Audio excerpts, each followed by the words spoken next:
that the producers should be in on the negotiation. You'd never get that together. Believe me. You know, I have been working with the Alliance for Community Media for 10 years, and what we do to advocate for PEG is far-reaching and wide, and producers get the benefit of all that we negotiate for, and we have community media vibrant like it is in Massachusetts. Producers are well served, but the reason why they're not well served in New York State is absolutely $0 of funding are mandated to go to each individual operation. In Massachusetts, 100% is mandated. When you have 100%, same in Vermont, when you have that any kind of money allocated, it creates jobs for people to run the channel, and it makes sure that the true purpose of PEG, that any producer can come up free of charge and use the system, maybe join for $25 for a year and get to learn all the equipment. That's when you have vibrant community media. Right. And so what our bills are about is to require some type of minimum funding so that we don't have all these dark areas in New York. 90% of New York has nothing. And that's what we care about. I agree. Not any one station. We care about them all, and that we hurt no one and increase PEG representation in the entire state. This is the letter that we hand out to the legislators, that we're going to hand out today to the legislators. So you could see what the focus is on this. You can't put in legislation that producers must be part of the negotiations. That's not legislative action. Yeah, that's not state action. But it is part of the public hearing when the franchise agreement's being renegotiated. But the one thing, I testify at these. You can call me, and I come and testify, and I go to these public hearings all over the state. So that's when the producers have to come out in force, and they can do a lot of good.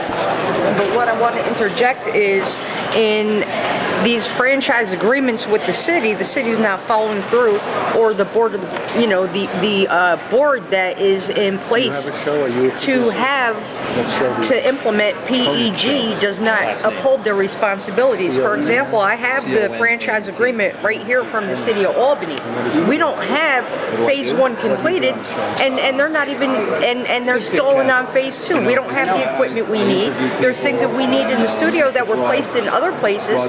We're a public access. If you look at this list, we had the bare minimum as opposed to what went to already funded College of St. Rose for their own departments that they use in their educational. So what we need is, and we're talking to these politicians, we need some type of regulatory consideration in this bill that we want to have them right to control this, to make it enforceable, because it's not enforceable now.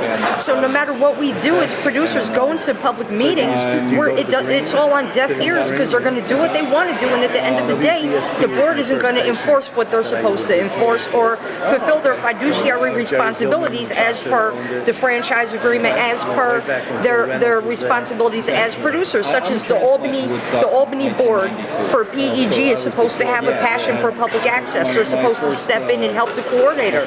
They don't do anything. They don't even come to the meetings on a regular basis. I can't remember. I know, I've attended many. Yeah, I can't remember the last time. Right. Hours to attend them. Right. And I testified before Albany with the franchise agreement. I told them what was wrong with it, and they totally ignored me back 7 years ago. So what we need, but we need teeth to make them pay attention. That's why we need. That's why we're doing legislation, because they can't ignore the legislation. If they will refuse to spend any money on operating expenses, if we have a law that says you must spend X percentage of the franchise fees on operation, then they'll have to hire competent people, and stuff will have to get done. Once it's in the law, it gets channels staffed so that a responsible professional, that we don't have to tell the PEG board what they need to do. A real professional would say, it's all right, I used to work in Massachusetts, I know what to do, just give me a month, I'll have this singing like you wouldn't believe. You got to hire somebody who knows what they're doing, who has experience in this field, and many people who have experience in this field were originally from New York and left because there were no jobs here, and they want to come back. We get legislation, we can have somebody running the Albany channels, and the next thing you know, there'll be 200 volunteers because of all that they get out of it, and how they would fundraise and everything else. It's amazing. The funding that our city gives to the studio is shredded into the general fund, and we get the bare minimum. Yeah. Most of our funding goes to pay for the coordinator, who now our chairman, Mario Ciccarelli, he tells us we can't produce new shows now. All we can do is come in with a finished product and hand them a finished product. He told our coordinator to no longer allow us to work on new shows. To come to our meetings to tell him that. All right, and this is what the problem is. I stopped coming to the meetings because there was more important things to do. After we're done with this, I'll come back to Albany and get the whip out and start stirring things up again. Do you have a card? Actually, I don't have any cards with me. I ran out of my card, but I'm Anthony Arian. Go to www.acm New York. All my. It's on. I gave him This on that too. Oh, it's, Yeah, I'll give you my card. Can you just reiterate that what Kim Krepp of public access in Albany told you is illegal?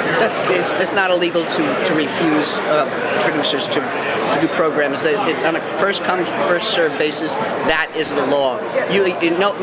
No commission or board can restrict the free speech that what PEG is. No, federal law. under federal, right? He told our coordinator not to run our equipment or anything. Like, we have to bring in our own camera crews, and if we want to have him operate our cameras and do that, then we have to pay him money. Well, here's the screwed up thing about the PEG board in Albany. This is the screwed up thing. Yes, I did, and my point to that is the PEG oversight board has no business actually running the channel. You leave that to a professional. What the PEG oversight board is supposed to do, any commission, is to make sure that each area is adequately represented. They're not supposed to be hands-on and doing everything because they're frankly not trained. You need a trained professional to run these things. That's where Joe comes in, where even Albany should have a board of producers. And either Kim or someone else should be starting a board of producers and having that as the conscience of the oversight board, where they can stand up and they can be there and say, this is, we're the professional, we're the knowledgeable people. We know. Well, usually you don't put producers on the boards, but you can. Wait a minute, Joe. Who is it? Joe Barton. No, the other guy. Who's the guy who's on the board who does Don Hyman? show? Tempo. Don Hyman. Don Hyman. Yeah. So wait a minute, We Joe. served the town with So Don Hyman and myself are both producers that were both on the board as common council appointees. And we're both producers. So there's 11-person board, oversight board, and we have four appointees by the Common Council, 2 appointees from the mayor, and then we have stakeholders such as from the Albany School Board, the College of St. Rose, the New School of Media, the Library Board, and which one? Library and Albany Sitting School. school, library, new school, and St. Rose. St. Rose and what? There's 5. Wait, I'll get it. A real anomaly there. No, it's 4. No, there's 5 because there's Right. 4 from the Common Council, 2 from the mayor. And mind you, St. Rose has their own has their own classes. Why don't we have interns in our studio?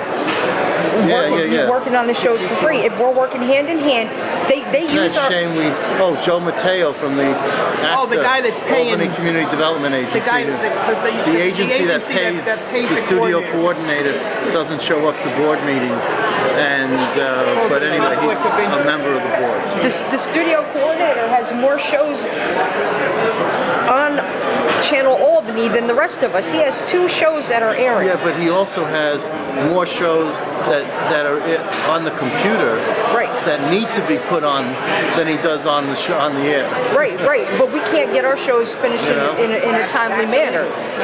You know, he has two separate shows that air on Channel Albany. I had for my pop parade this year. I had 3 weeks ago had worked on an episode to highlight the past few years cannabis parade because we participate in it every year. And I went to the studio, we worked on it. He was supposed to have it done by that Wednesday and aired. It wasn't aired. I went back to the studio that next weekend and I got bumped out of the studio because all these other people showed up in the middle of me trying to get my episode completed and I got shoved out the door. So I was never able to review my finished product, and then it was aired. I was watching actually TV on Friday night and it was airing and I was like, okay, at least it's being aired. But still, I wasn't even able to review it to see if the finished product was acceptable towards me or not. The city should take care and should correct these things immediately because it's very vulnerable to a lawsuit, and it will absolutely lose that lawsuit and have to pay out a lot more money than what they're paying to run Channel Albany. Any one producer, you have multiple cases of producers, the city is at tremendous risk for lawsuits because they don't understand how this works. I think ACM New York needs to sue the city of Albany. I think Let me tell you what we did in Woodstock. You took over. In Woodstock, the town board, Yes. who controls all the money, was only putting $5,000 a year into our studio, and all the equipment. We don't have any digital equipment in our studio. We're still all on analog, right? And it's all falling apart. Most of it don't work. So we served them with a cease and desist. Said, look, you guys have failed in your fiduciary responsibility to take care of the studio. So we formed a board of producers, elected a president, which I got elected. And who filed the lawsuit? No, we didn't file a lawsuit. We just straight up. No, we sent a letter to Tom. We sent a letter to Tom Rutledge. We did. We did. The board of producers. Cease and desist from what And they you did. No lawyer was. We don't need a lawyer. I know enough about law. I kick ass in court. No, he's not an armchair lawyer. I say that not myself. So that's what I said. Anyway. Oh, please. We said there, you guys have failed to take fiduciary responsibility. We, the producers, are taking over operation of the public access studio. And we have had complete control of the studio for the past year. That we call all the shots, except they have all the money, and they won't give us any money. How much is that? Well, they get $127,000 every year from Time Warner Cable, and they only put $5,000 into the studio, including paying the electric. Guess what? The reason you're here is because that $127,000 go away soon. And the town of Woodstock is going to be up the creek without a paddle, and they're going to need. They're going to need to make up that money somehow. So what we're trying to do is say, spread it out over the non-wired video distribution outlets, and spread like a fee of some sort, and then Take 5% of that fee. and make 5%, like cable and does. make sure that they and give then it to. make sure that community there's media more gets money 40% of it. So there's more money going to the towns and cities who are negotiating it, but there's also more money mandated to come to that must come to the public access channel. We, the producers, the real party. I understand that, and we want to work for the whole state for sure. And we're in correspondence with Tom Rutledge's office. His secretary called us up after we sent. Tom Rutledge is the CEO of Spectrum. Spectrum takes $500,000 a month out of our community in subscription They can't fees. help you. They can't intercede. They can help us, and they are helping us. We are in correspondence with them. So when you talk, Tony, about the law being broken, I want to get you on camera more explaining all of those points, because what's the use of making a law law that's then broken. I wanted to. Time Warner can't help you, and it's for this reason. Time Warner only by the franchise agreement has no responsibility to you. They have it to the local franchising authority.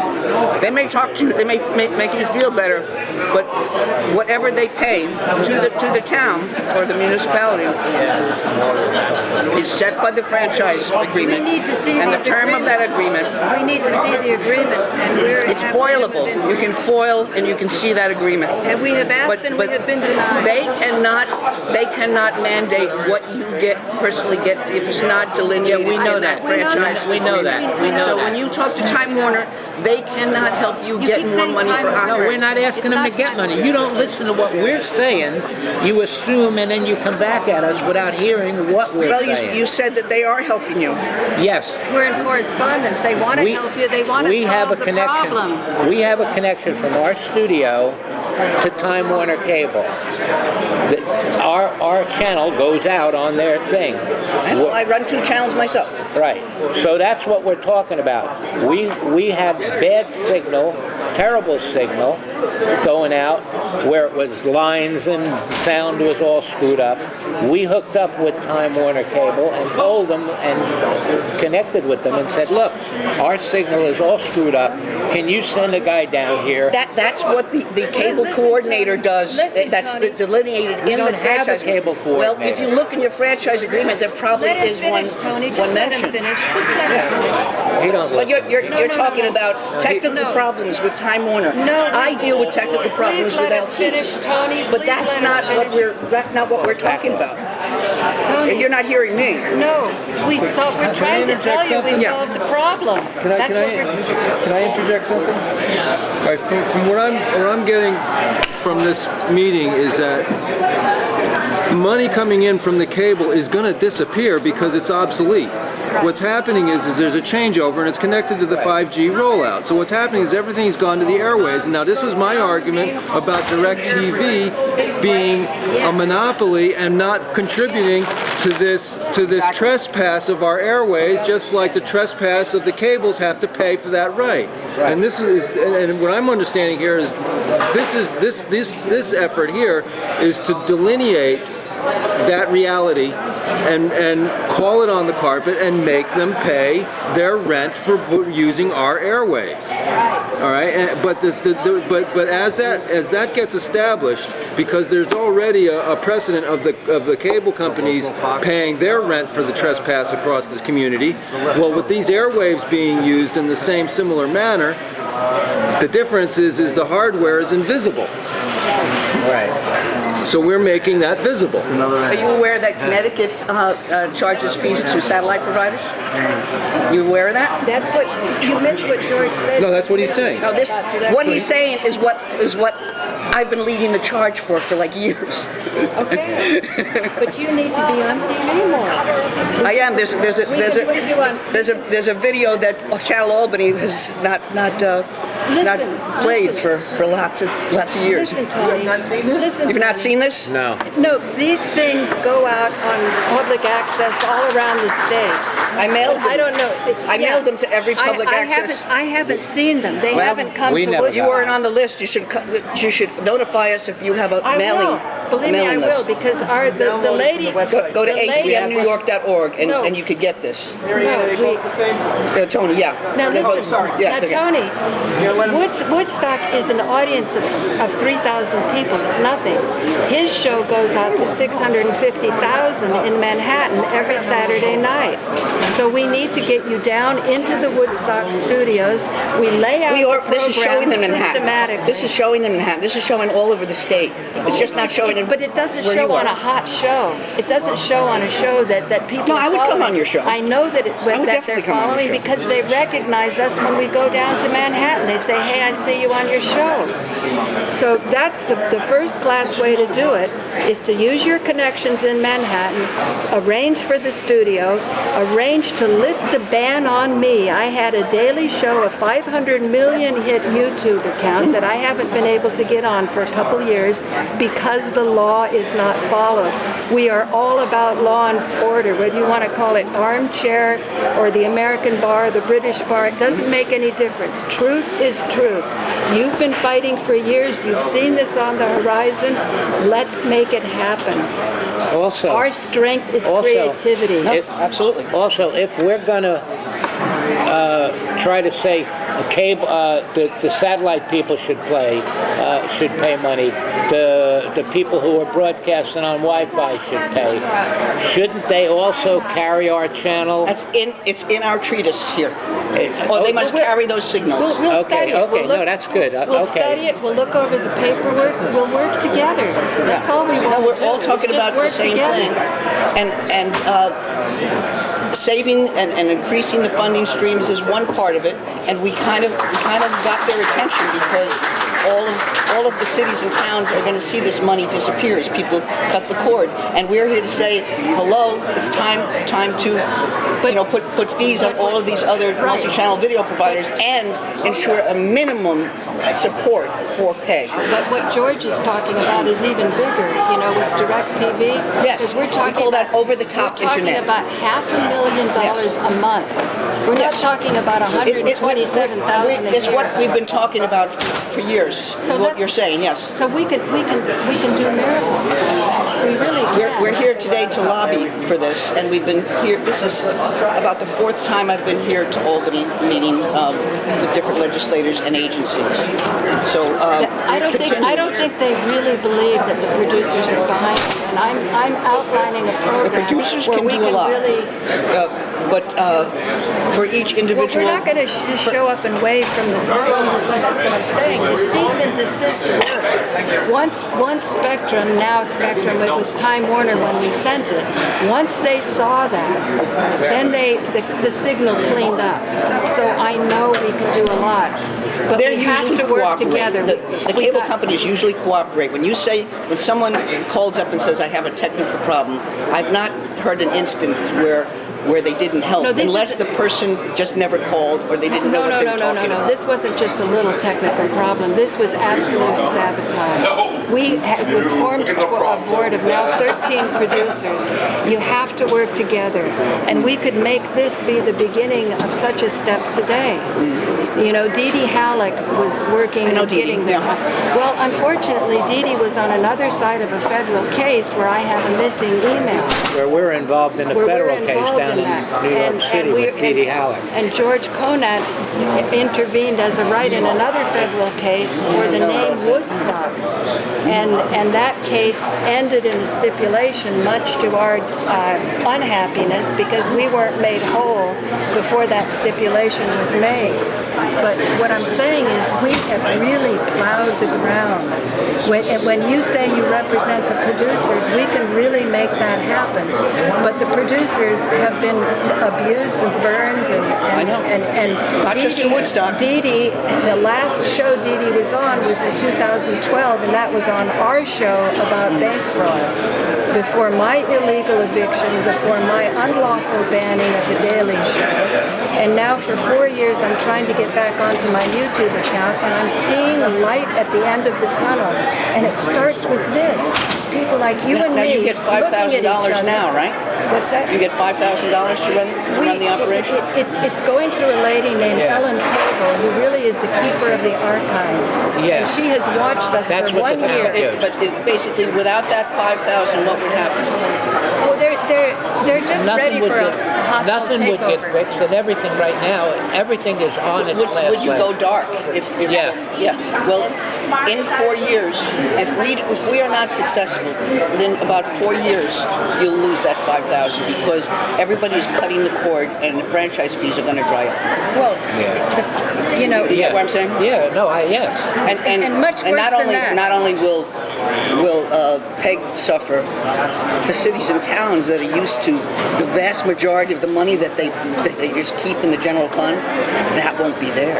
And they'll have to either cut services or take it out of the residents' pockets. See, Tony, when you were working with Dee Dee Halleck and setting things up for the PEG, because Well, I never worked with her. Well, anyway, she gave us I know of her.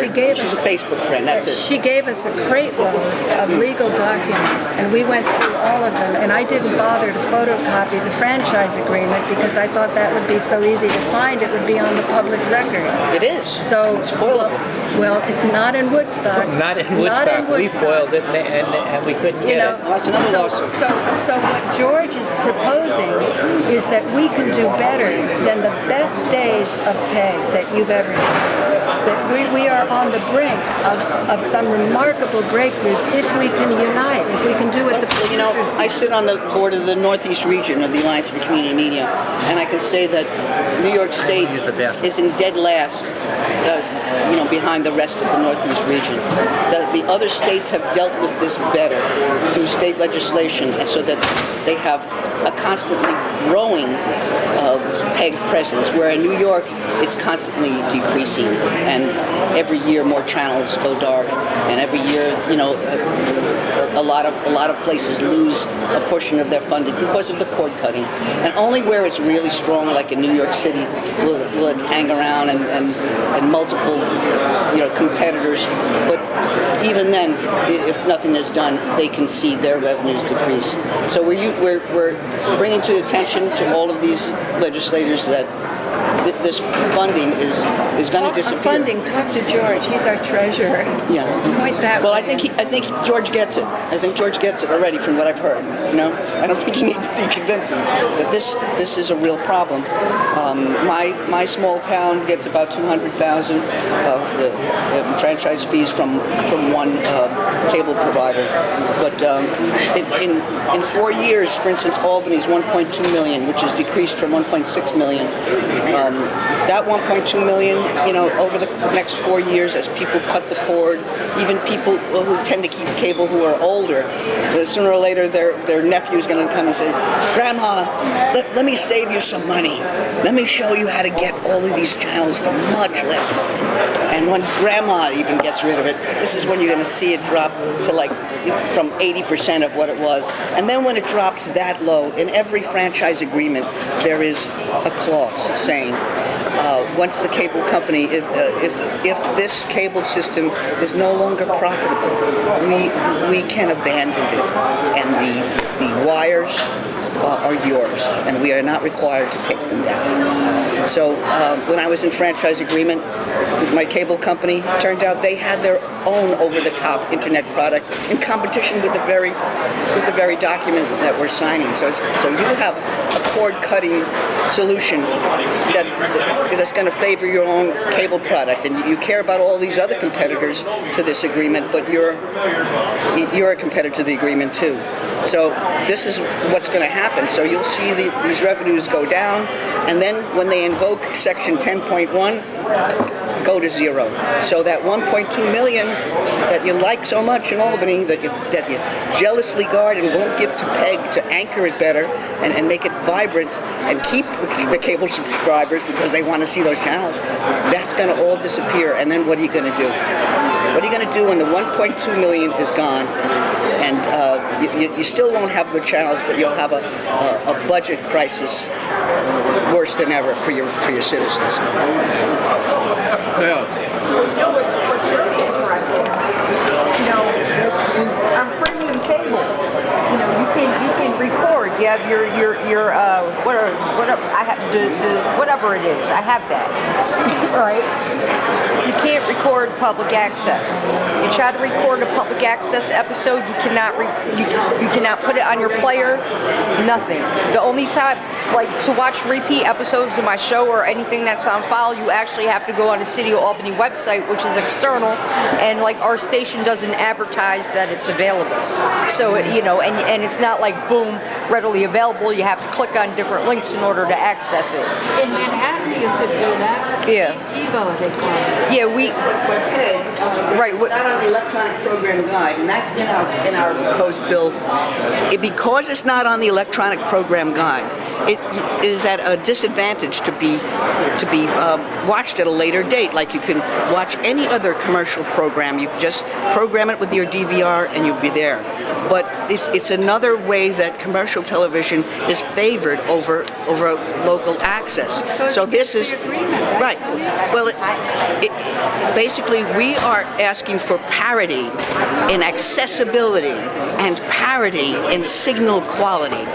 If the whole world is HD, then we should be HD. If all other commercial, if they're 4K, then we should be 4K. But the way it is now, unless the state insists upon it, like the state of Massachusetts has a bill for this right now, that we have to demand parity, not only in the quality of the signals, and we have to phrase it as parity. We don't want to be so specific, HD, then get left in the dust the next time there's an upgrade. So parity in signal for PEG and parity in accessibility, because to put us at a disadvantage that we can't even record that meeting, they won't take that information from us now.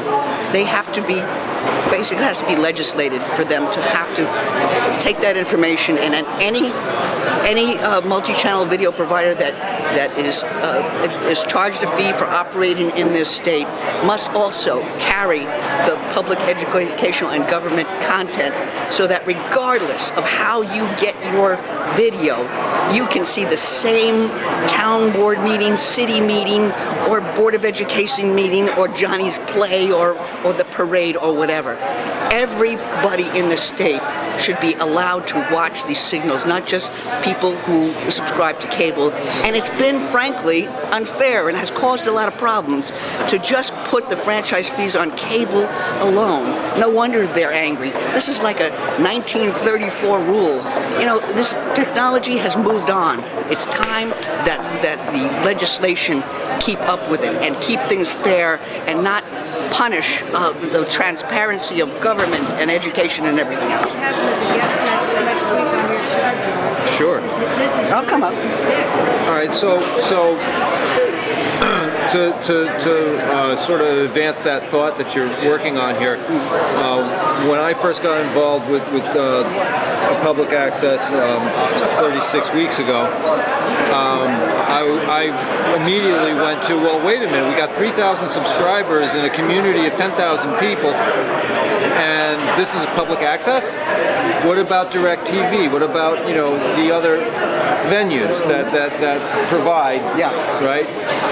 So with the writing on the wall of the cable systems being pulled out and cut off, then the legislation that created PEG, what happens? Is this a federal issue now?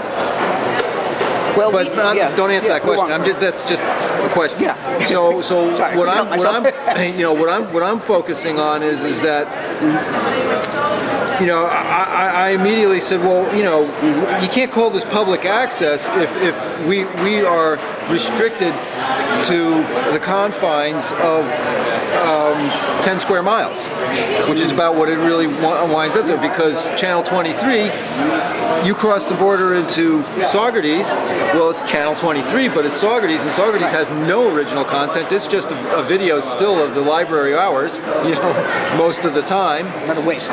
Okay, and so,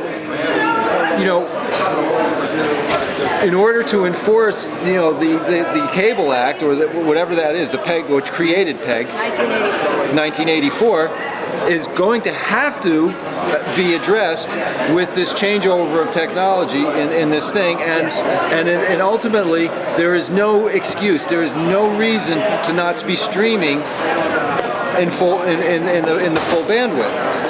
I know. And because that would simply solve all of these issues that are Well, you know what Governor Patterson did? tangential to the funding. He missed an opportunity, because back when we had Governor Patterson, he said any local government that's taping their local meetings should also put it online. However, if you're not taping them, you get a pass. So if anything, that discouraged more transparency. We have to get up with the times, and we need minimum requirements that has to be viewable for I've been streaming the videos since 2002. Windows Media was the easy way to do it. So we were one of the first in New York to be, streaming and putting it online, and a little wrapper, and then you could download it, watch it, or MP3. But this has to be fixed.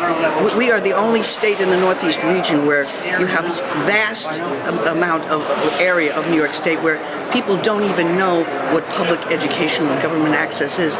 They say, you don't get your government means. They say, you mean PBS? I said, no, I don't mean PBS. Right. They don't even know what a government channel looks like or a public access. They don't know what it is.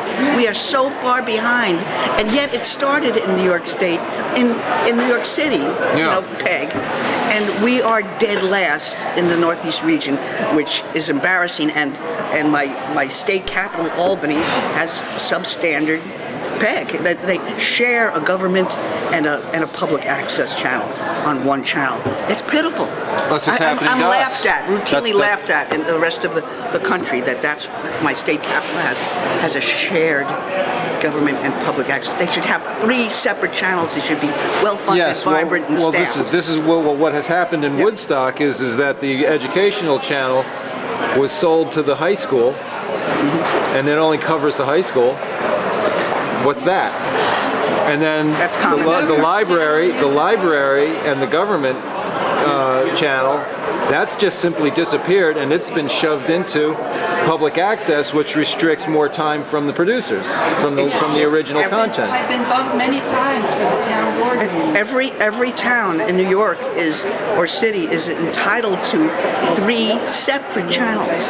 Technically, the public access channel doesn't even have to be a regional shared one. You may do that, you may make that deal, but you are permitted to have your own public educational and government separate channel just for the asking. So why don't the towns and cities ask? Why don't they do it? How can you enforce it? That's what we need to know. Well, That's another question I can't answer. How you can enforce it. Because the Public Service Commission does not enforce it. Paula suspects that those 3 channels were there, and 2 of them were sold by the town for revenue. This is a suspicion. We can't. Well, here's what happens. There's a thing called the fallow time rule. Like this one channel that you say is just showing Video the stills, stills. That is in danger of being completely lost to the cable company because of the fallow time rule. This was an FCC thing. They could say this is a waste. We'll show our own local origination that we create here in our studio at the cable company, or they could sell it for paid programming, infomercials and all of that. They're allowed to take it back legally. So that's a threat. And that's legally they can take it. We should go So there. you should be putting video on that channel. You should be, even if you have to do it manually, or you could call me. I'll give you an old-fashioned electronics that will mechanically play a tape deck for you ad infinitum until it dies. Tony, we don't want Saugerty should be united back to Woodstock. They split it off. Everybody got so greedy they started dividing up the carcass and realizing now they got to feed the animal, otherwise it's dying. We are more than happy to take our content over into Saugerty. And be regional, sure. So, that can work good in areas that are spread out. But again, we need to work together. Oh, absolutely. And Scopeg does that very well. Scopeg came. Anything in conclusion before we see the legislature? Well, we're keeping at this, and we're not going to give up. But the cord-cutting phenomenon is being noticed not just by me. It was actually on Fox News, I'm told, that in other states that they are trying to do the same thing that we have been asking for. They call it a Netflix tax. We're talking about everything, over-the-top internet providers, satellite providers, and even cell phone providers, because that's going to be the future. For technical reasons, through cell phones, you're going to eventually be able to broadcast huge amounts of bandwidth.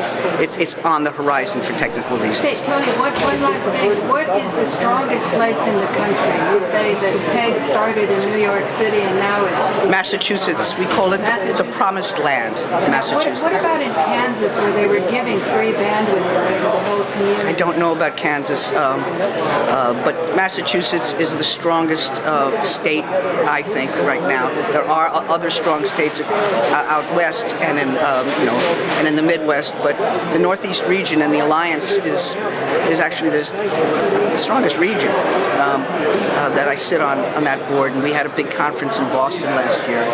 But New York State is an affiliate of the Alliance for Community Media, and I've learned what I've learned about public policy by doing federal public policy with the Alliance for Community Media. That unfortunately failed because it turned out that we had to go to each state by state, because every state has peculiar ways that they do the revenue state franchise. So that's why I turned to my public policy to state public policy. What are you discussing here?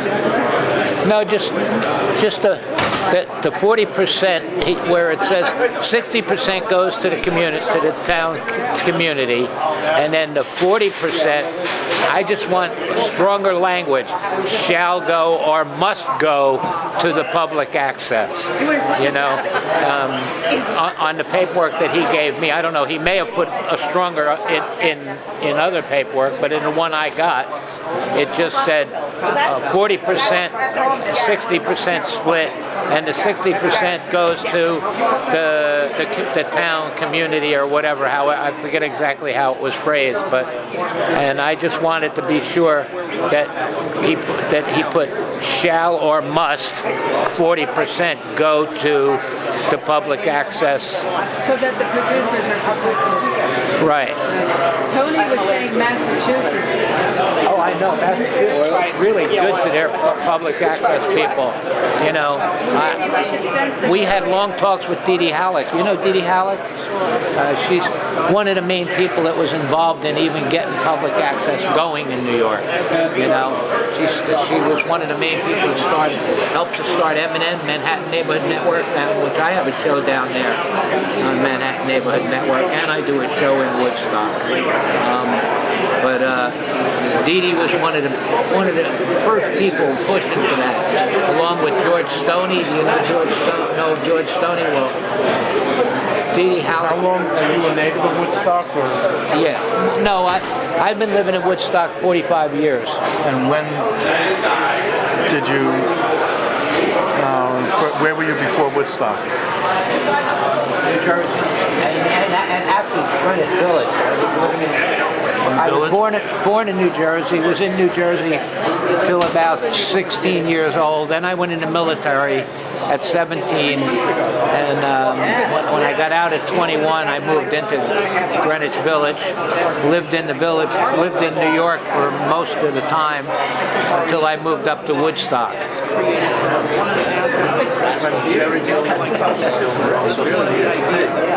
I was their Albany reporter. I started sending stories to them in 1980. I was on the air there for 16 years on WDST. So you must know Shelley and Nathan Conant. Name doesn't ring a bell. They were Right, Bill Reynolds, Sean O'Brien. You should see. sorry, I don't want to. Did it almost like overnight. This one's been 3 months. When Governor Mario Cuomo came into WDST, he helicoptered. No. Jerry Gilman and I got Governor Cuomo during the Gary McGivern trial, or that whole uproar. He got Mario to come and helicopter down behind Town Hall, motorcade over to this radio station, and we did a roundtable discussion. And it was like the most phenomenal thing. Do you have tape of that? Roundtable discussion? I have picture. I have a picture still. Video or audio? There's Inside Albany was there, and they would have video. Whoever they gave their video stock to. We need this because people don't have any idea of our legacy. Everything's on his own. have to call WMHT and ask them, and they may have it. Yeah, no, these are projects we need funding for. There's so much. No, you just call WMHT and they'll. No, I'm saying we're so busy on other things. We're just trying to keep ahead of it, wanting to keep this station. Like most of the stations in New York, just trying to keep the station up and running. For 30 years. Yeah. For 30 years, our here But I've been up to Everything Woodstock. in our I've got my station. quasi-Peter, so I visit the Temple of Fair. that much. We have Love that drive a up. $15,000 community grant from the Community Development Block Grant Program, federal money, that's channeled through the Albany Community Development Agency that pays our studio coordinator. And then I just got $20,000 from the City Council this year for the first time in 10 years that we actually got some money from the city. But they keep $1.2 million. Outrageous. That's why if you get some more popular support behind you, you can change those figures because 20,000, 1.2 million, something's wrong with the picture. Well, I mean, it keeps you going, but you're barely going. the city of Albany has a $12.5 million budget deficit. If this money goes away, it'll be a $14 million budget deficit. So, But the budget deficit should, the fact that the politicians keep running a deficit shouldn't have anything to do. Responsibility of the people's free speech, Right. right? So- Don't you agree? Yeah. Why should they be able to just say, oh, we overspent, we can't handle the budget right? the city of Albany, 60% of the property is tax exempt because of government and religious institutions. 60% of the property they can't collect tax on. They have to provide city services for. It's an 60% go off to the Vatican? No. It's 60% of government it includes government buildings and religious institutions. They don't get taxed on it. They don't pay tax. So the SUNY system, they don't. The whole downtown campus, uptown campus, they don't pay tax. The hospitals are tax exempt.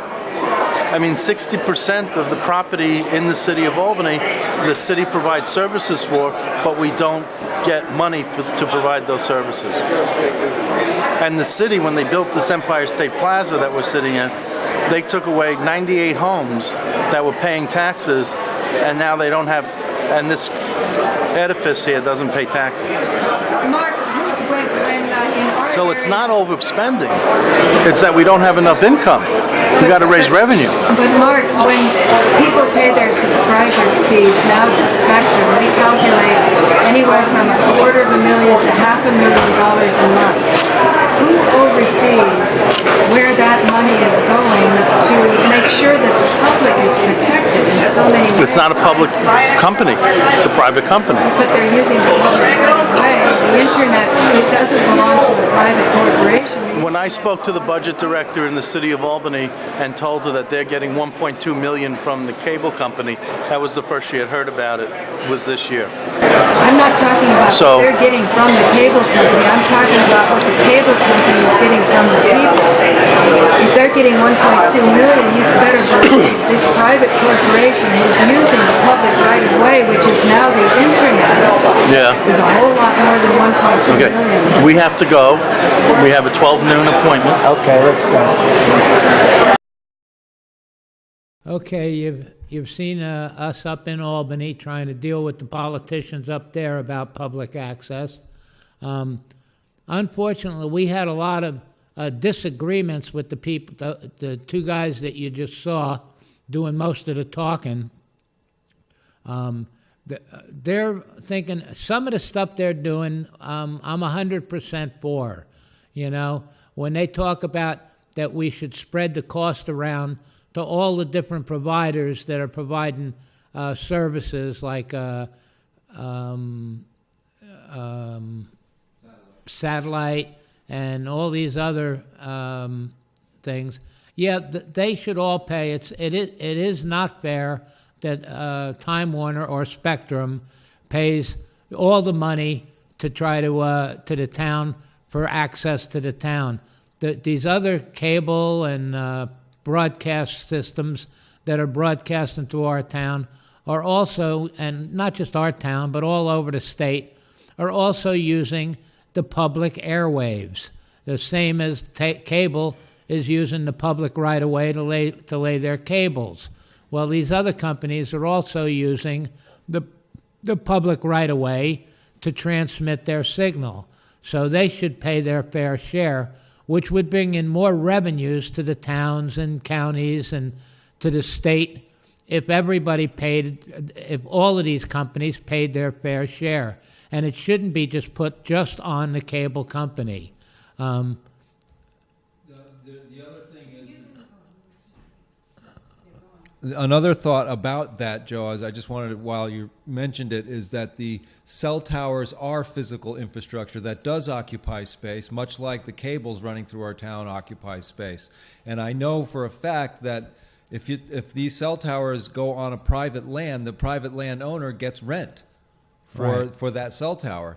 So it becomes interesting to know where the cell towers are located and whether it's public property or private property, and how those agreements are structured.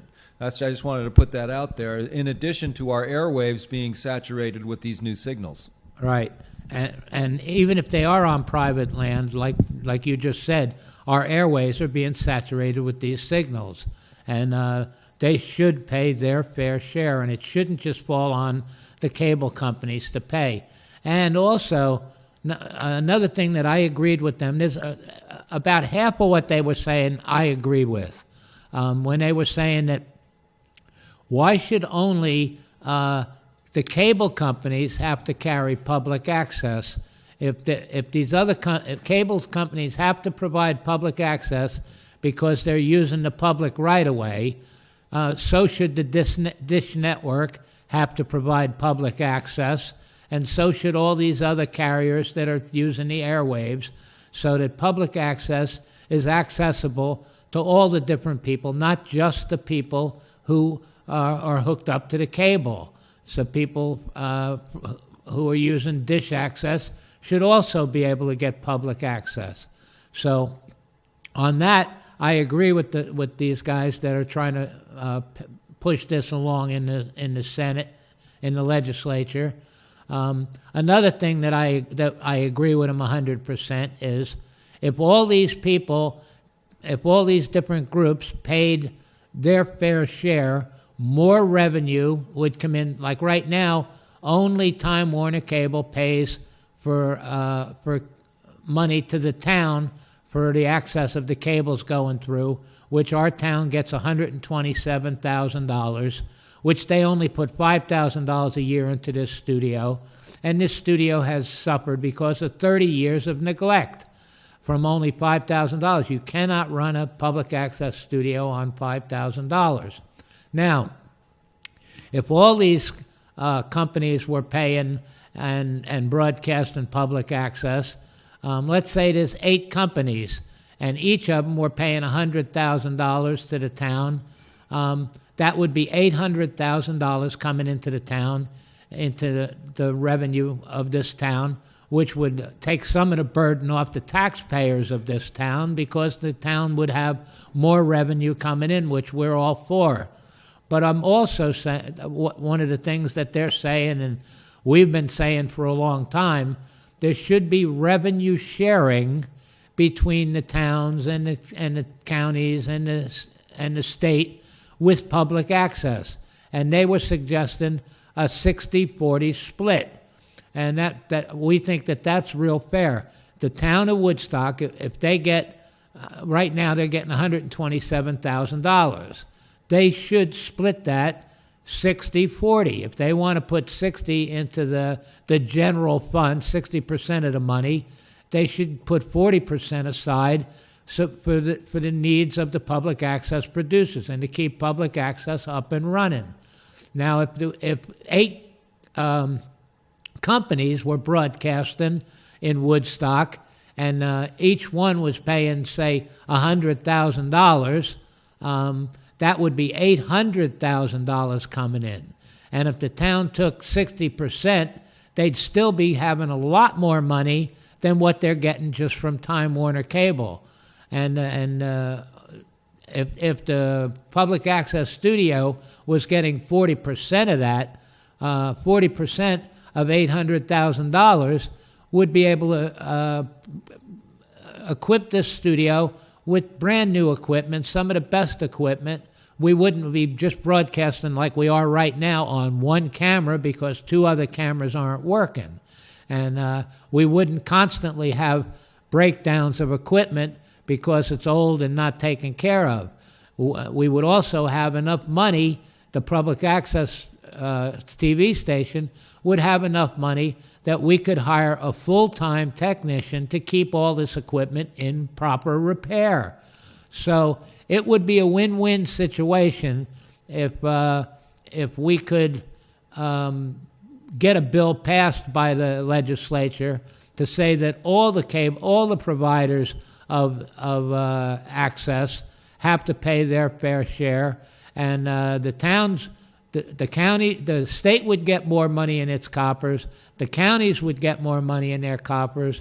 And all the towns that have public access would have more money in their coffers, taking a big percentage of the load off the taxpayers, you know. So it's a win-win situation for everybody.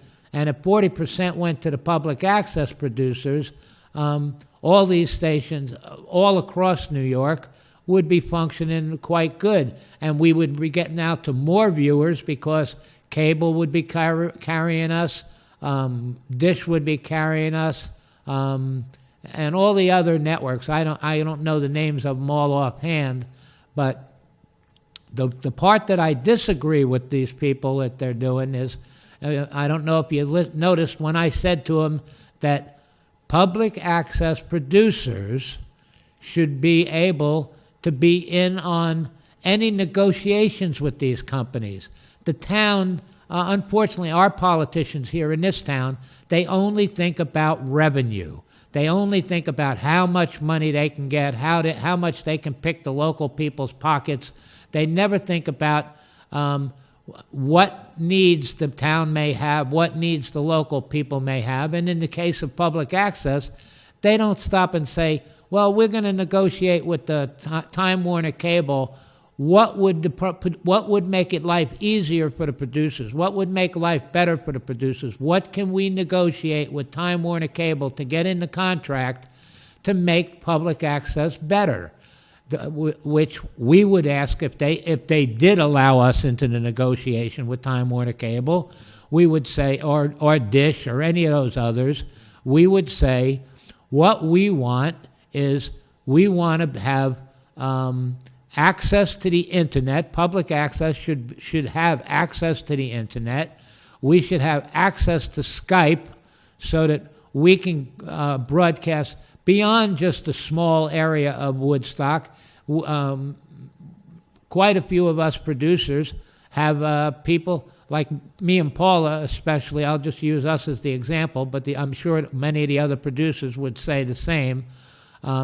We have people all over the world. We have people in India.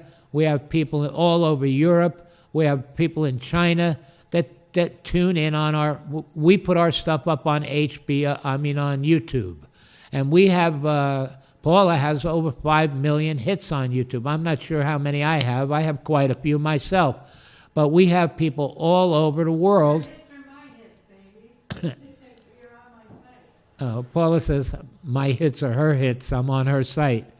But anyway, we have people all over the world that would be interested in knowing what's going on in Woodstock. What's the message coming out of Woodstock?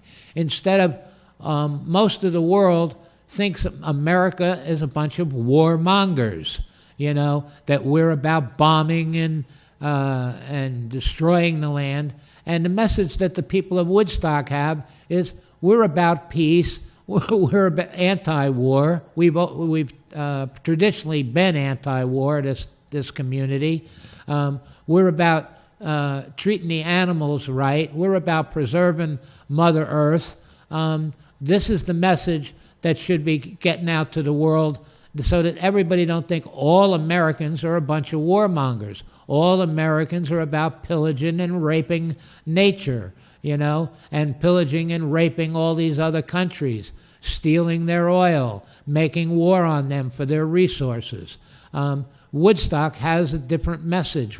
Our message is we want a sane, humane society. And that message should be getting out to the world instead of just when we produce here in Woodstock, the message that we're giving out is mostly to people who agree with us in a small community who agree. We're against war.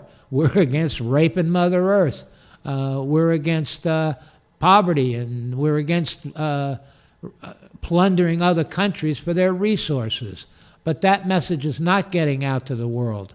Only the mainstream media message is going out to the world, which makes everybody think that Americans are a bunch of sick crazies, anti everybody else and pro them, which is not the case here in Woodstock and not the message that we want to put out to the world.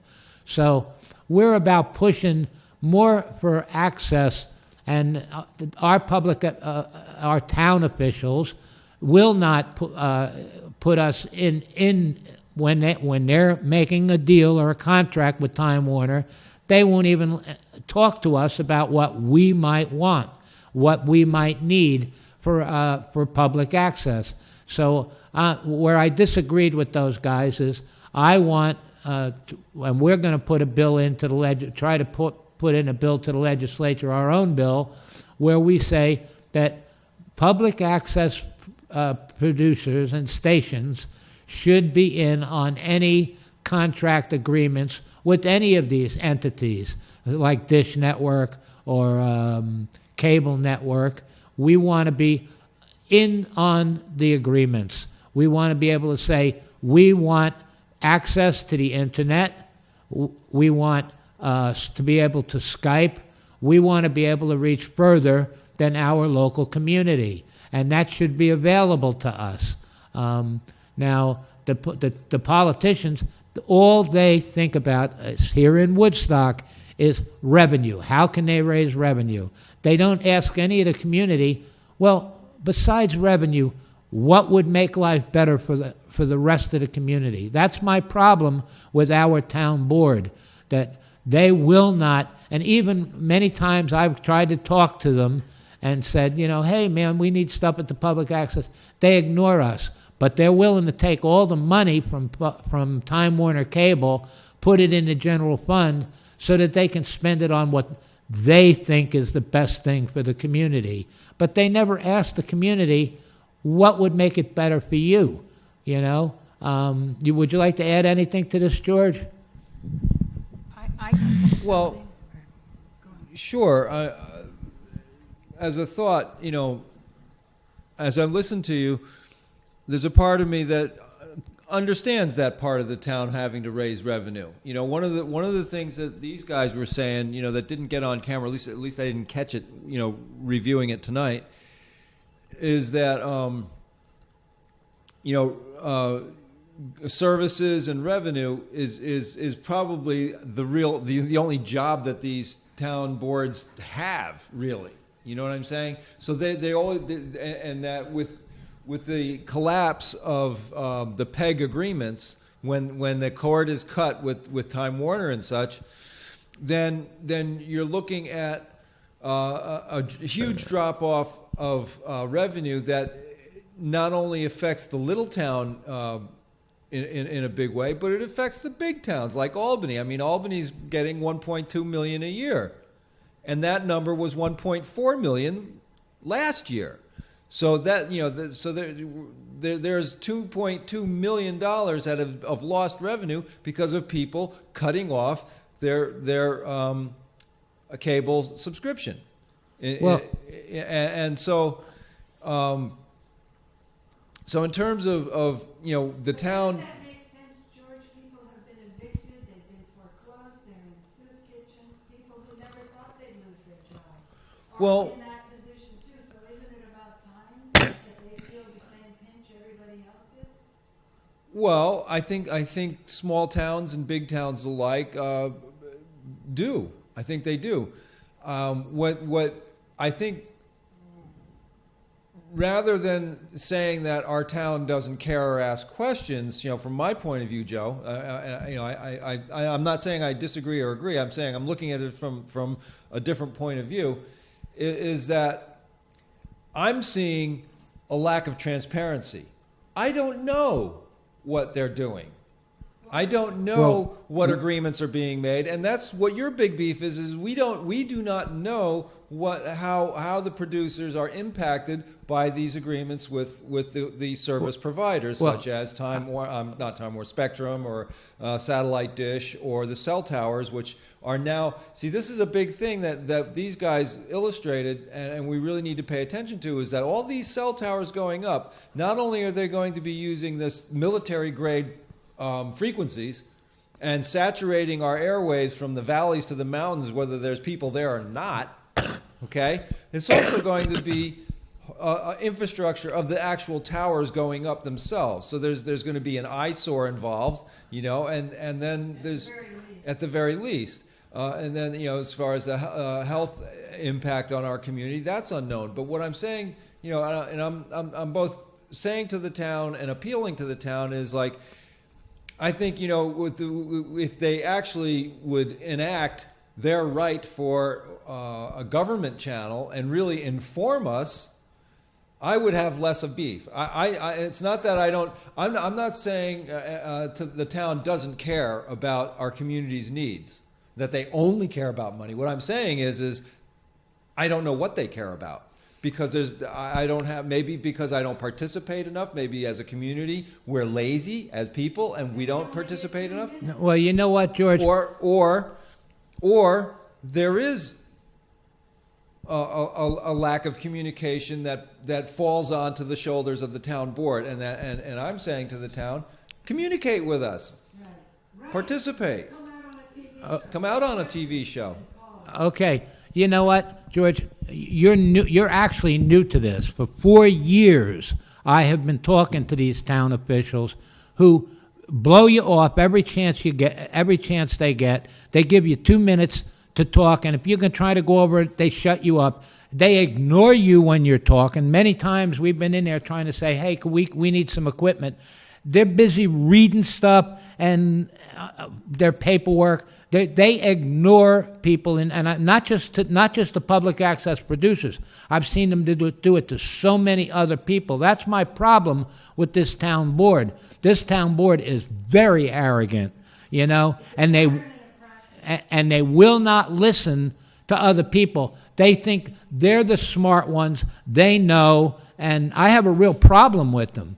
And I've been trying for 4 years, and they've lied to me.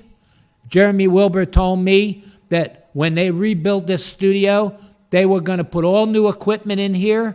He told me that in his office when I was 4 years ago, actually about 3 years ago, just about 8 months before they started building this studio, right? The rebuild on this building.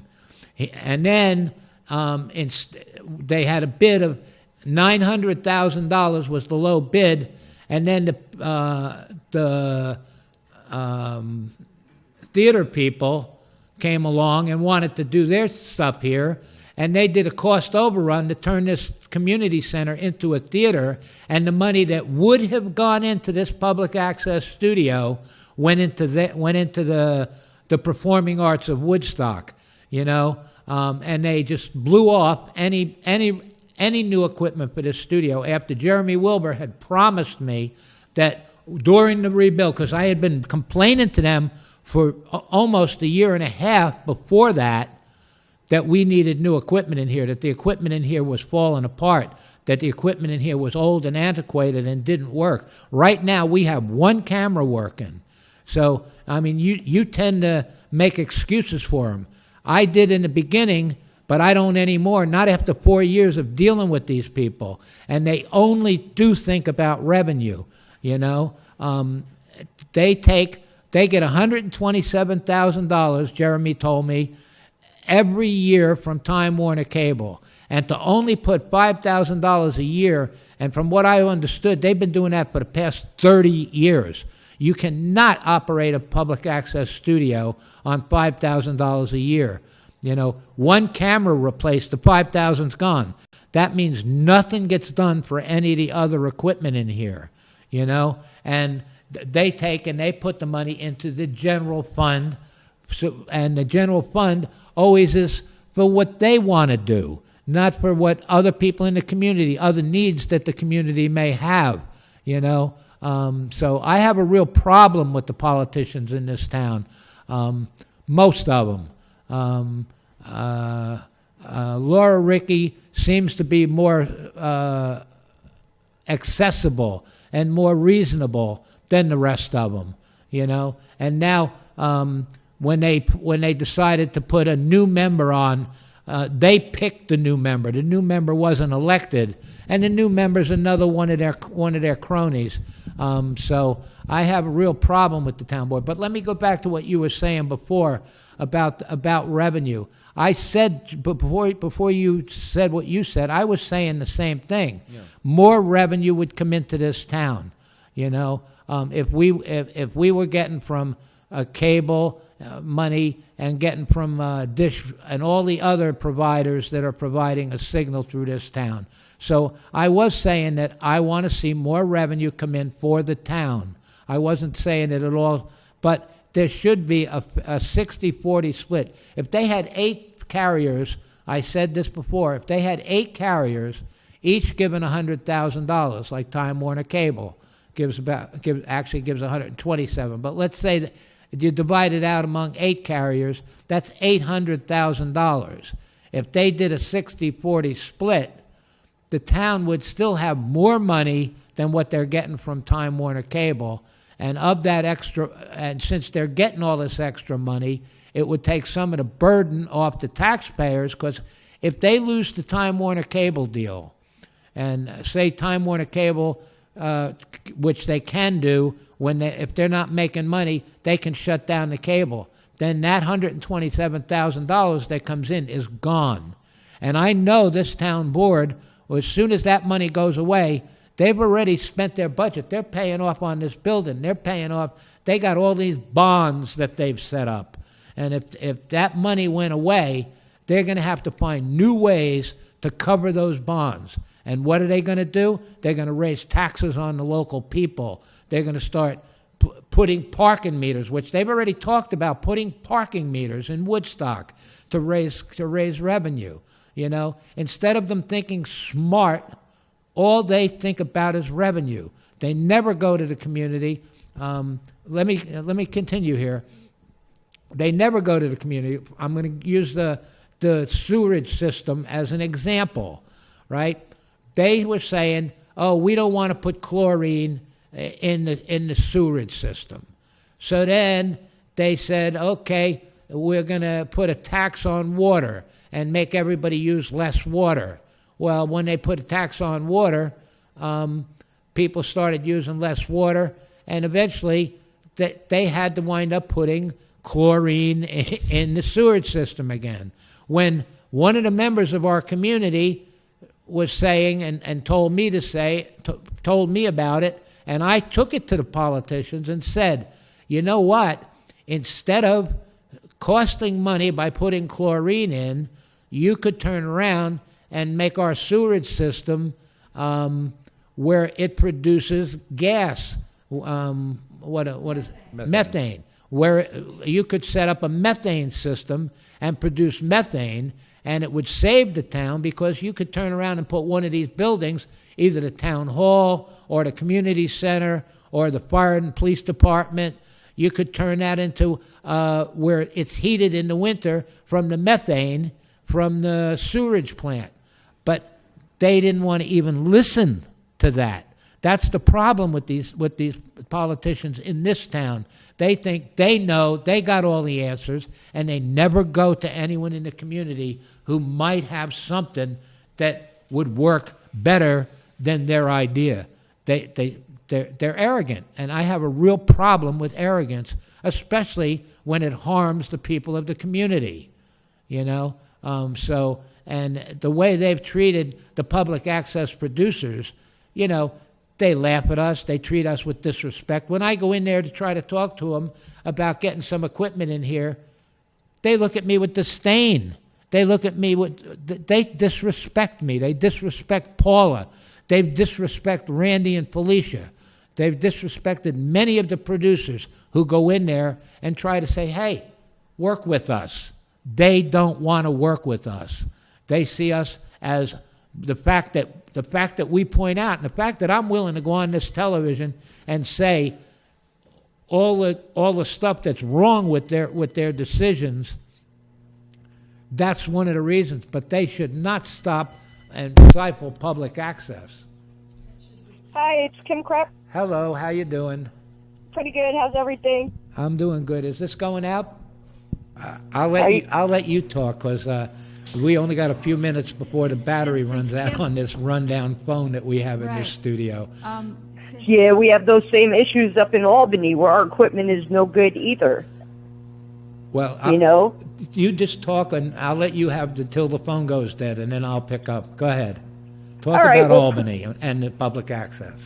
All right, so my name is Kimberly Krepp. I have a show currently aired on Channel 18, and it's called Capital Cannabis.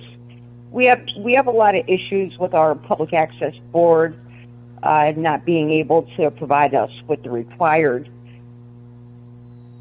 equipment or processes that are needed in order to support public access. One of the things that were just brought to our attention is that we've been advised that if we want our studio coordinator to help on our show, such as doing editing or camera work, that we have to pay him $15 an hour, when this is already funded through a federal contract by Time Warner Cable and the City of Albany, New York. For the fiscal year of 2017, we received $1.2 million in revenue in order to fund public access. And out of that $1.2 million, we actually were given $15,000 out of those funds to run our studio. The Common Council actually opened up a line for us at $20,000, which is not included in the $1.2 million. That's separate federal money that was funded to them. So basically, out of the gross revenue that is generated in order to produce public access, it goes into this thing called the general fund.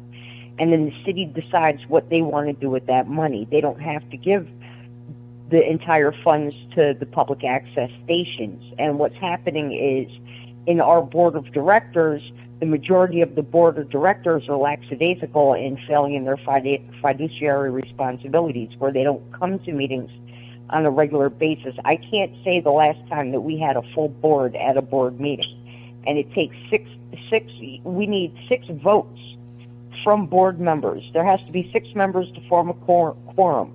We must have 6 members in order for them to be able to vote or make any changes to what's happening.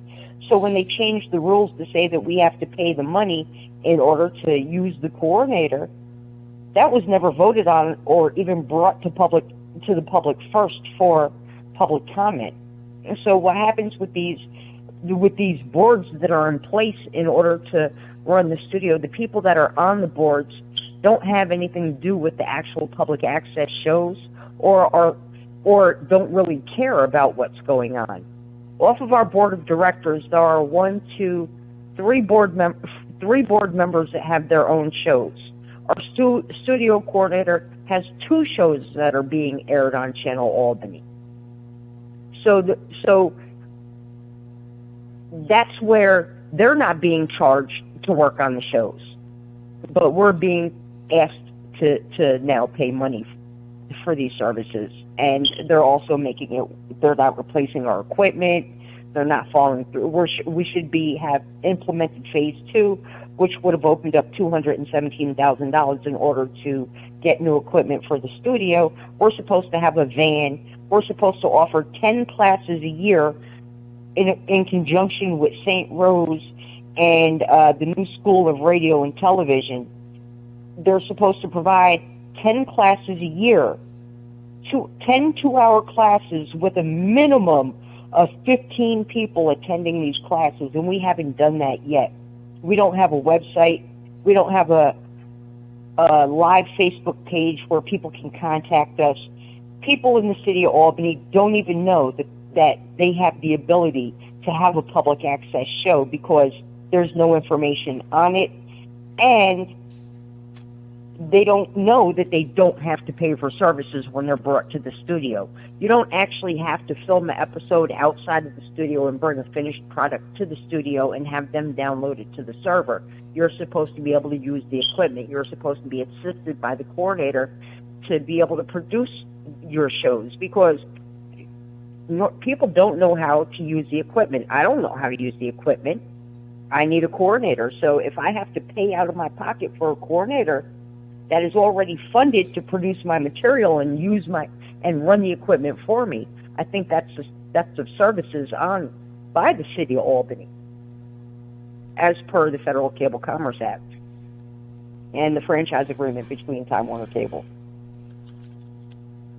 Yeah, I'd like to jump in for a minute on the coordinators. We had that problem down in Manhattan, Manhattan Neighborhood Network. What they were doing down there is even worse. You could book time for your show down there, and the coordinators would not run the equipment for any of the public access producers, but then the manager, Dan Copeland, would cancel out if you were scheduled to go, and it's supposed to be according to the rules, first come, first serve. Well, if you were on the list first come, first serve, and then someone came along, he would rent out the studio where they were making money. We don't know where any of the money was going because it wasn't going back into public access. And people like HBO would come and use the studio there, and then the people who were supposed to be serving the public access producers, maybe running the cameras for them or running the soundboard or running the switcherboard, they wouldn't do it for the public access producers, but they would be at the disposal of Time Warner Cable, HBO. Scott Stringer. No, HBO was on the board. HBO was on the board. It wasn't that HBO used the studio. The studio was being used by Scott Stringer, when we have the borough president like that. When we have the board meetings, I've brought it up at numerous board meetings about the training classes and that we're not having them. And what they say is we're not having any response to these training classes. So no one wants to learn how to use the equipment. So what's the point in having the classes? Well, the point is, if no one knows that there are classes available, then no one's going to sign up to them. Right. So basically, they're creating a situation and then hiding behind it. Yeah. And these are the same people from St. Rose and the New School of Radio and Television. They each have these franchise agreements.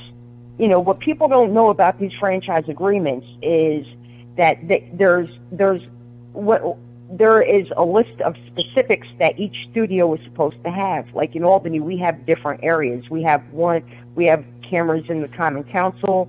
We have put a studio in the New School of Radio and Television. We have another one at St. Rose where we have provided equipment and all kinds of services for them. One of the campuses even has a teleprompter. We don't have a teleprompter in our studio, but this is St. Rose and this New School of Radio and Television. Why are we buying high-end equipment for someone that should already have this in their programs that we do not have access to as the public access end? The public is the P, E is the educational, G is government. So why would we give a teleprompter to either the New School of Television, the New School, or to St. Rose, when we need it in our own studio, and that's not a piece of equipment that was listed on our section. The actual public access studio has the least equipment. There's also a phase 1 and a phase 2. So phase 1, certain requirements were supposed to be met. After phase 2 was completed, there was a certain timeline that phase 2 should have been implemented. Phase 2 contained the $217,000. Had they followed the guidelines for phase 1, we should be having our own vehicle for the public access studio so producers can take the vehicle out and get to their events and be able to access events in the community or whatever materials that they need to access in order to produce their shows. We don't have this. We're not having the classes. One of the directives on the charter and the responsibilities for the Public Access Board itself states that they are supposed to put out a printed material to the community at least once a year, informing the community what public access is and that anyone in the community has access to it. We haven't done that one time. So there's basically 3 or 4 contracts that you have to tie together in order to see what the phone is beeping, so you're going to be cut off pretty soon. Okay, but the things that people need to look at is they need to look at the Public Service Commission franchise rules. Then they need to look at the franchise agreement between the city and Time Warner Cable, and then they also need to look at the Public Access Oversight Board's directives. Those 3 pieces will tie together and tell you and show you how they have misused public funds and basically are committing a fraud. Because why should Time Warner Cable pay $1.2 million to the city of Albany for public access if it's not going to public access? And only $15,000 of it is. Okay, I'm going to cut you off because we're going to lose you anyway, and thank you for calling. And we're going to have you in here in our studio and sometime in the future where we can really go into this in more detail. Yes, definitely. Hopefully this Sunday if you can make it. Right. Here's Paula. All right. We're having some M&N producer coming up on Sunday. Can you make it? I'm definitely going to try. I'll talk to someone and see if I can get a ride down there. Okay. Okay? Love you. Bye. All right, love you. Okay, is my mic up again? Okay, now that's a good friend of ours, Kim Krepp, and talking about how flaky the public access is up in Albany and how little funding they get and how, we found with a lot of the, especially with Manhattan Neighborhood Network and some of the other public access stations, the towns or the in Albany, they appoint these groups to oversee public access. And most of the time, like they tried to do here in Woodstock, they were going to try to appoint a board to oversee public access. But that board would have been made up by people who weren't producers. And thank God for Ellen Povell. She went to the board, as they were trying to form this board of non-producers that were supposed to oversee us. And thank God for Ellen Povell, who is a jewel, and everybody in this community should thank her for all the years of work that she has done for this community. She went to the meeting and said, if you guys are going to oversee public access, are you going to consult with the public access producers? Are you going to listen to what their needs are? And they said no. They weren't going to talk to us at all. So this town was getting ready to set up a board to oversee public access that would not even consult with the public access producers. And thank God for Ellen Povell, because she walked out and said she would have nothing to do with it. And because she walked out on it, that board fell apart. And then lucky for us that happened, because otherwise we would have an overseer that's screwing us around and not doing anything to help us before we even go to the town board. So then we decided, when we heard that we better form a board of public access producers ourselves. And so we formed the board of public access producers, and we told the town, You have failed in your fiduciary responsibility to take care of this station, and you've done nothing to do anything to help the producers or to help us do what we do. And we all work for free. All the producers here who produce here do it as a labor of love. You know, we have people who love music, and they produce music shows. We have people who love art and who do art shows. And, you know, all of us work. It's a labor of love for all the producers that produce at this studio. And for the town, for people to oversee us who don't produce here, don't know the problems of production, don't know that only one camera works, and we can't even talk to them and say we need 2 new cameras, and then they would be supposed to go to the town board, who would ignore them again. It just puts a buffer between us and the town board, and we didn't want a buffer between us and the town board. We want to, as producers, go directly to the town board and tell the town board, we need new equipment here. We need technical assistance here. We need to be up on the internet. We need to be able to Skype.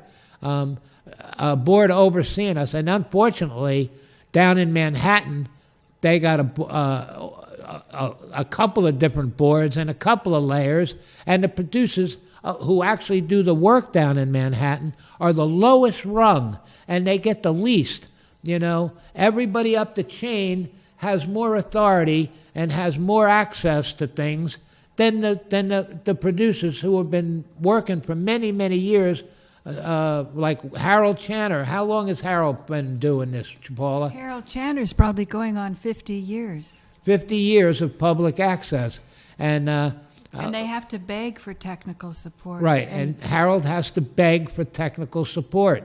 And when you get a techie that will help you, you tend to hoard it. You don't want to share it with other people. Kevin Mattes is going to talk about smart meters, and Harold was so impressed with Kevin Mattes that he gave up his techie, and Frank got a really good show, which I'm hoping he's going to bring up to Woodstock on Sunday. So we're going to start as close to 10 o'clock as possible this Sunday with Frank Craven, and I hope to get 2 other Woodstock TV producers who have worked with Frank in the past. That would be George Conant and also John Jordan. If they have the interest in doing this, I would like to create footage for Frank Craven here in the Woodstock TV studio, because MNN isn't supporting him.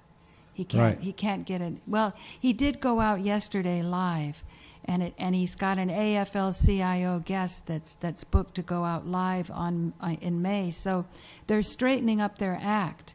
But it's because I put energy into getting files sent from Woodstock down into Manhattan, because he was really being abused by the staff. But we'll wait until he speaks it himself. And that's why a lot of these studios, lucky for us, we don't have a lot of these people over us. What do they call them? Coordinators. Coordinators.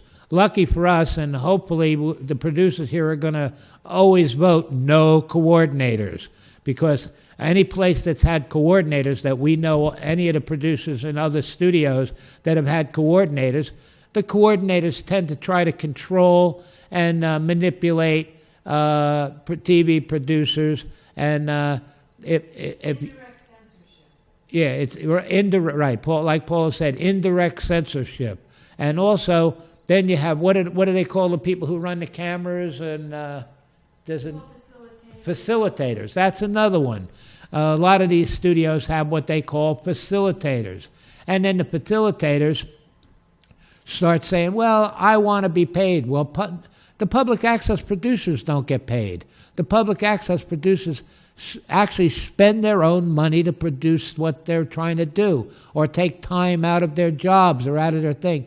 And then the facilitators want to turn around and say, oh, I want to be paid. Well, public access producers don't have the money, and the town don't give money to the facilitators.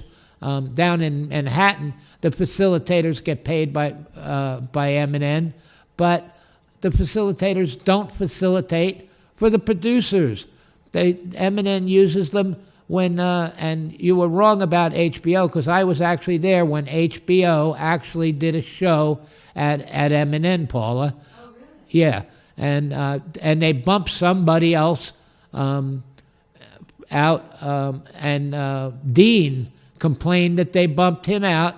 The facilitators wouldn't facilitate for Dean, and they bumped him out and took his show off when he was scheduled a month in advance. And the facilitators facilitated for some pay people that were coming in and paying to use a public access studio. That should not happen in public access. Joe, I would like to get on the record, because that's what we're creating here, another abuse. It not only do other paid people come in and take up the studios. I came in with Princess Jakara, who was the princess of the Schaghticoke Indian tribe, and she was all in her regalia, and I was new to the whole thing. And all of a sudden, out of the blue, this studio was unavailable to me. So I believe they're also paid off to silence the voice of certain productions that are coming down the pike.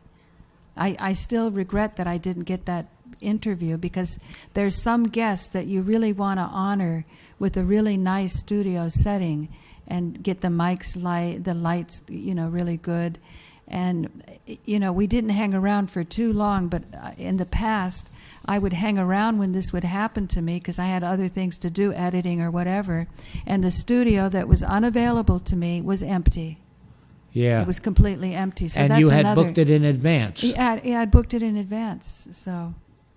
Yeah, and that seems to be a common thing on the bigger studios like Albany and down in Manhattan, and some of the bigger studios have even more problems than the small studios, because you got more people with fingers in the pie, and there's very little pie to go around, And then you have managers like down in Manhattan. We have Dan Copeland, who's the CEO of Public Access, and he pulls strings anytime a politician wants to come in there, like Big Gail Brewer, who sits on the board of Public Access down there.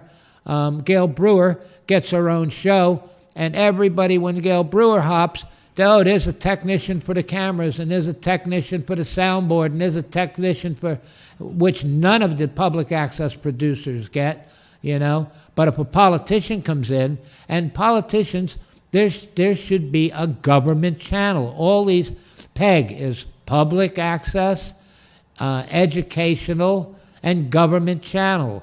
Every public access studio is supposed to have 3 complete. Like right here in Woodstock, we should have a government channel. We should not have the town board broadcasting on our public access. And after my daily show was taken down, she got her own show. She didn't get a daily show. That would have been too obvious. Yeah. But what I'm saying is, if you really study it, there's a pattern and a practice. Thank you, George. We got this is producers working together. Yay. Yeah. So. And I'll tell you the truth. I prefer doing my shows up here in this little studio in Woodstock than I do in the big studio down in Manhattan. It might be bigger and glitzier and have better equipment, but the environment there is not user friendly. It's not conducive to the best that producers can do. Some people there, the butt kiss people tend to get a little more than the ones who don't kiss butt down there. People like me or Paula or Dean or Lydia, who actually speak out and talk about what the wrongs that are going on in the studio. Well, Paula, Dean, Lydia were banned without fair hearing. So that should tell you, in the bigger studios, if you tend to speak up against the established. But Joe, we now have claims. See that man there that we're talking to right now? I've put it on the dissolve. He's talking about how just one producer could be a threat to the deep pockets, and we're not about one producer. We're a unity. We're doing it for all of New York. Yeah. It's not just Woodstock. Actually, all of the world, because we have a worldwide community, and we have a claim against the corporation. So I actually love this little studio here in Woodstock, and I love it so much that I'm willing to fight the politicians over it, and even take a lot of abuse from these local town politicians because I call them out on it. But I'm willing to do that because I love public access. I wouldn't go on commercial TV, neither would Paula, neither would most of the producers that we know. This is a real labor of love for us. And part of the thing about public access is we should be able to say, you know, the town officials, the town board is not doing the right thing. And we should not have, because we say that on public access, we should not be discriminated against, or they should not say, well, because you said we overspent on the community center, we're not going to put any money into public access. We're going to let it die. No, politicians should not have the right to silence free speech, and that's what they're doing here in Woodstock by neglecting this studio. Did you want to say something, George? I was, Don't soften what I say all the time. well, no, that's your point of view, and it's a good point of view because it keeps everybody on their toes. I was thinking about Kim on her phone call because she did make that effort and did talk for a good 5-10 minutes about the problems that are parallel. That are endemic in public access. That are endemic in public access. One of the things that when I was a kid and I would see PBS before it was slick. It always had that crappy public TV look. It always had that, which I loved. There was a certain coarseness to it, and you could see the no money. Right,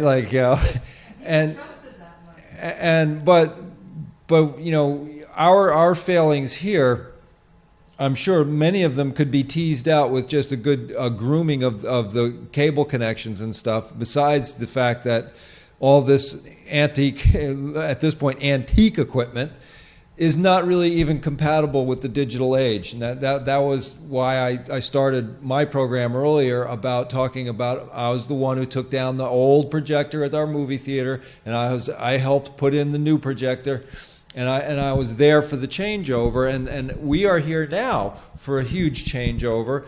But one of the things that Kim said that really struck a chord in me is that part of the PEG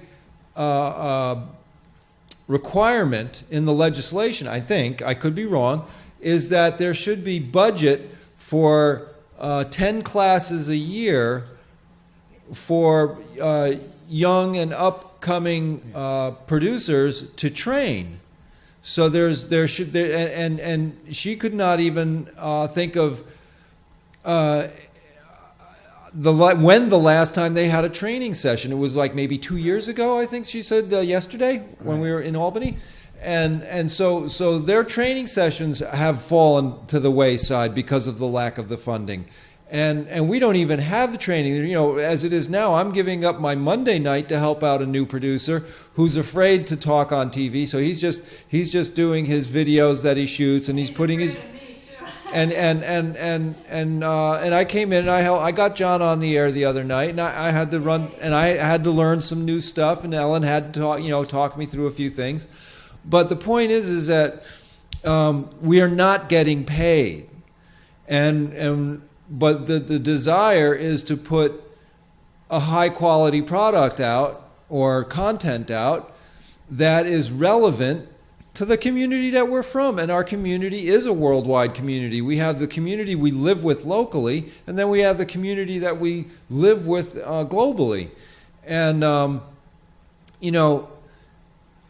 if it's the last thing that I can say, and I give myself another 30 seconds that I would like to say directly to the town board, is I said, this is a gross miscalculation to be low prioritizing or not prioritizing our local access or our public access TV, because we could be a real asset in helping bring the revenue into the town, in helping expose the weak points that need to be addressed and make everything work better for everybody. You know, a prosperity consciousness that Paula has often talked to me about, how you know this could be a very and the most direct way that this applies is by spreading those franchise fees to all the different carriers, which could be a win-win for all of them in a big way. And the assemblyman from the Bronx yesterday said, no, it's not a win-win for everybody. And he didn't really listen to where I was going with that. And what I was saying is that, you know, by Time Warner paying a little less for their franchise because everybody else is paying a little more for some, or just paying it all, you know, into our coffers for the use of our airways and the use of our cables and the use of our cell tower locations. That revenue is a real asset that without PEG, and here's an interesting thing, is I'm going to go study PEG now, what the law really says. Are these studios that are operating through PEG and that aegis supposed to be training people, supposed to be providing new equipment, keeping up to industry standard? They are. We're not asking for anything unreasonable, and we're not asking to be paid. Right. We're just asking for the law to be followed. We're just asking for the law to be followed.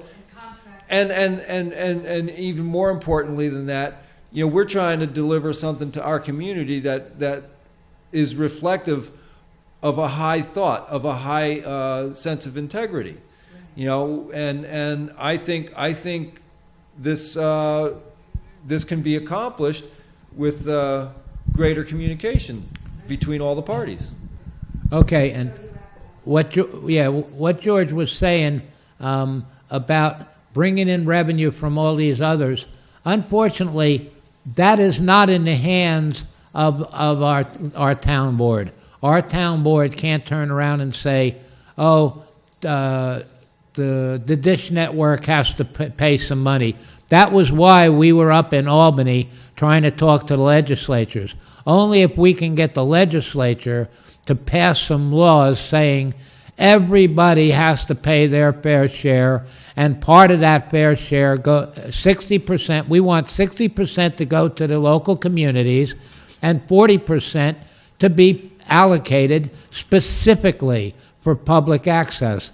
But we can't say to the town board, we want you to do this, because it's not within their authority to do that. That was why we went up to Albany. And what we're fighting for up in Albany is actually going to benefit this town board. If we get this bill, if we get a bill passed up in Albany where they say, yes, all the other entities, such as Dish Network and I don't know the names of all the others, but we will formulate them all. Service providers. Yeah, all the other service providers. If we can get all those service providers each to pay their fair share and carry public access, so public access, right now public access isn't on Dish. Only Time Warner Cable or Spectrum carries it, which is an unfair burden to put on Time Warner Cable and Spectrum. It should be equally distributed. The Dish Network should have to kick in for the town for some money and kick in some access for public access. So it's that on that we're not arguing with the town board. The town board has no say-so in that. But what we have a problem with the town board is the money that they do get, they hoard and put it in the general fund, and they don't keep this studio up. That's our problem with the town board. And on that, I'm going to wrap it up, and we need your support out there in Woodstock land. Have a good night.